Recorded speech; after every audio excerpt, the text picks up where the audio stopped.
Joel Villanueva, lilipat na sa BBM Senators. Yan ay kung siya ay matatakot doon sa plunder case niya. Bakit? Nabalitaan ko po kasi na nakahanda na po yung plunder case.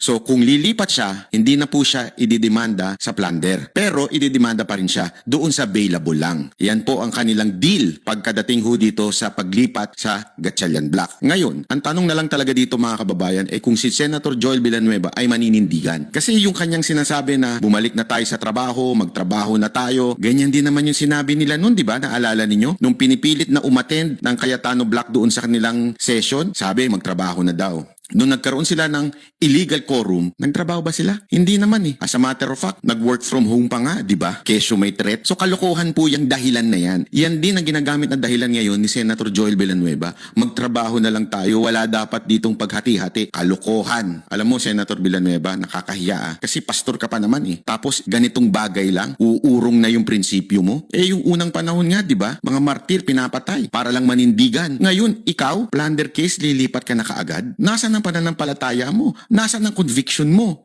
Alam mo na pag ikaw lumipat sa Gatchalian Block, siguradong hindi na matutuloy yung mga bagong testigo. Eh yun nga nakaraan lang, di ba? Nung pababa na po yung mga Marines, biglang nag-adjourn sila. Paano pa kaya ngayon na may lalabas na Fearless 14? Sigurado akong hindi nila papayagan yan na umattend ng kahit na anong hearing. Kaya pag-isipan mo ng mabuti ang gagawin mo, Villanueva. Nililigtas mo ang sarili mo, pero paano naman ang taong bayan? Paano naman natin malalaman ang tunay na mastermind ng magnanakaw sa flood control kung lilipat ka na dyan sa BBM Senators? Sigurado hindi na matutuloy ang kahit na anumang Blue Ribbon hearing para hanapin ang tunay na mastermind dito sa korupsyon na ito. Mahiya ka naman. Pero sana, mali ako.